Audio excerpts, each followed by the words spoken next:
Today, I want to talk about a book that truly changed the way I think about life, happiness, and relationships. The book is called The Courage to be Disliked by Ichiro and Fumitake Koga. It is not a regular self-help book. It is written as a dialogue between a wise philosopher and a curious young man. The book teaches us about Adlerian psychology, the psychology of Alfred Adler, who believed that everyone can change and live happily. Freudian psychology is based on etiology, which is cause and effect attributes, and on the other hand, Adlerian psychology is based on teleology, that is, the attributes of purpose. Freud and Adler were contemporary psychologists. Though Freud was popular, still Adler denies Freudian etiology, denies past trauma, and adopts teleology. It treats people's problems as interpersonal relationship problems. The key idea of the book are, happiness is a choice. One of the first things this book says is, you can be happy right now, right at this moment. You don't have to wait for your situation to change. Happiness is not something that comes from outside. It comes from within. It comes from how we think. People say, I can't be happy because of my past.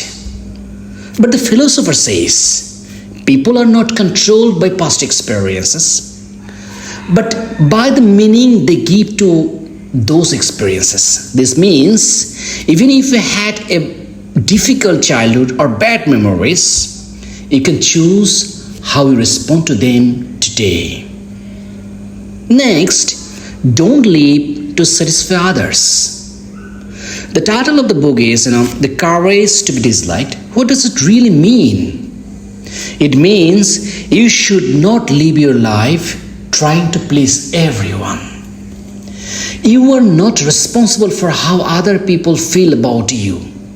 For example, if you do something good and still some people criticize you, that's not your problem, that's their problem. What one of my friends always say this on.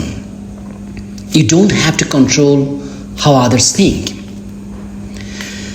The philosopher says you are not living to satisfy other people's expectation. This is hard for many of us, especially in cultures like ours, where we care a lot about what people will say. But real freedom starts when you stop, or when we stop worrying about others' opinion. The central theme of the book is all problems are interpersonal relationship problems. Here's a surprising idea the book offers to us. Almost all human problems come from relationships. We worry about how others see us. We compare ourselves with others. We feel angry, jealous, or insecure, unstable because of the people around us. To solve many of our problems, we need to fix how we relate to others. And these books give one of the solution is we need to separate task. It means we don't need to interfere the things that we are not responsible for. So for example, the task that I'm responsible, I must do it nicely, but I'm not responsible for the parents' task. I'm not responsible for my children's task. I'm not responsible for my wife's task. So the task solely I am responsible, I should do it. I shouldn't worry about others' task. And that is how we will separate our task. Next big thing is freedom is being yourself. The philosopher tells the young man, freedom is being disliked by other people.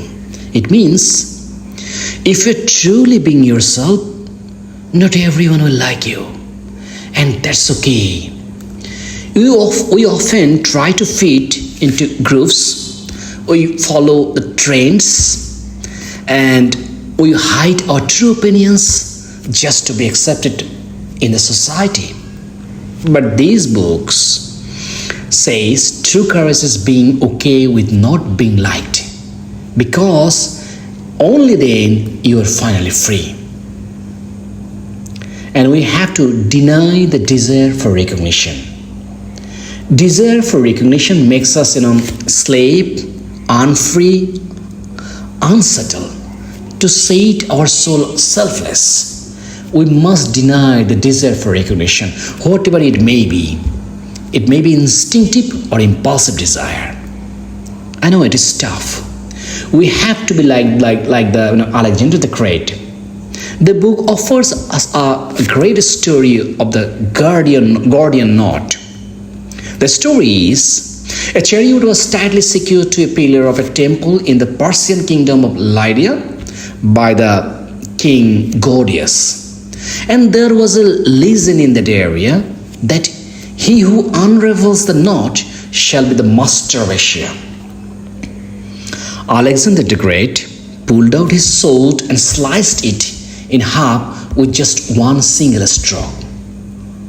The philosopher of the book tells us that sometimes we should unravel our ties with unnecessary relationships with completely new approach. And of course, life is not a competition. It is said that the reason so many people don't really feel happy while they're building up their success in the eyes of society is that they're living in competition. And because of them, the world is a perilous place. It's overflowing with enemies, full of enemies. So how to get rid from this kind of enemies? The authors tell us that we need to contribute to communities. Even though we live for ourselves, the book says happiness comes from feeling useful. When we feel we are contributing, helping others, sharing kindness, or doing meaningful work, we feel good inside. Earning money should not be life goal, rather it's a life lie. Money is a coined freedom. We will find happiness when we contribute with love and of course with courage. At the end, we must live our life for now. Life is a series of dots, a series of moments. Life is definitely not a straight line. We cannot change our past. We cannot change our trauma. And definitely the future is a completely blank face. We don't know what is going to happen even tomorrow. And the future is without any story. We must shine on the spotlight. And the spotlight is now.